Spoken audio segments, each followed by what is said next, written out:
Bonjour la jeunesse, alors encore une fois une vidéo, ça fait un petit moment, je vous ai pas fait de vidéo, je suis vraiment navrée, mais là, allez, on va essayer d'être assez régulier et vous apporter des réponses à toutes vos problématiques.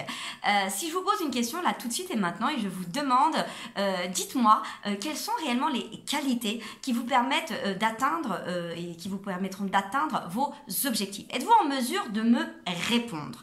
Il y a des gens qui sont super confiants, qui se connaissent super bien et qui vont tout de suite me dévaler leur qualité, leur talent et me dire voilà, moi je suis super bon en ça, moi j'adore faire ça et c'est ce qui va me permettre d'atteindre mes objectifs. Mais souvent, blasé par la vie, blasé par tout ce que vous êtes en train de vivre, on arrive à un stade où au fait, on ne sait même plus ce qu'on vaut réellement. On doute de tout, on doute. Et vous savez très bien que ce que je vous dis là ne tombe pas dans l'oreille d'un sourd. Et si je vous dis alors vos qualités, vous allez me dire que dalle quoi. J'ai pas de qualité, en tout cas pas les bonnes.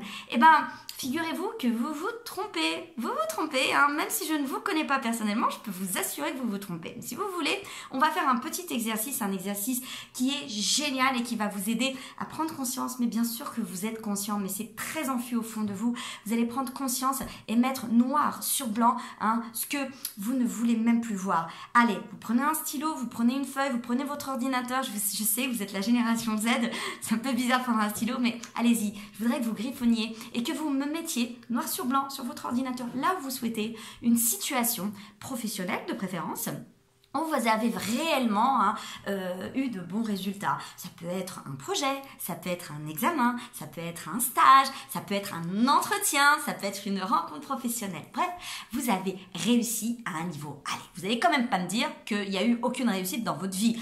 Réfléchissez, vous allez voir, soyez sympa avec vous-même, soyez tolérant et dites-vous que oui, là, j'étais pas mal. C'est vrai que la prof m'a demandé d'organiser le truc, je l'ai fait, elle était super contente.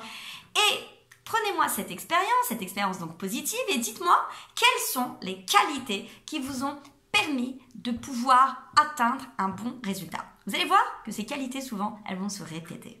Eh bien, félicitations, ce sont bien vos qualités et vos points forts. Vous pouvez être fiers de ça parce que c'est grâce à ça que vous allez pouvoir notamment construire. Vous avez un acquis, vous êtes bon en quelque chose. Allez, venez, on va essayer de voir en quoi on pourrait s'améliorer pour réellement atteindre nos objectifs. Mais croyez-moi, vous êtes bon en ça. Et très souvent, c'est même inné, puisque vous n'avez rien fait pour que ça se déclenche. Vous êtes un diplomate, vous êtes à l'aise en public, vous êtes super gentil, vous êtes super à l'aise avec les chiffres, vous adorez organiser des choses, vous êtes très zen, vous pouvez maîtriser votre stress.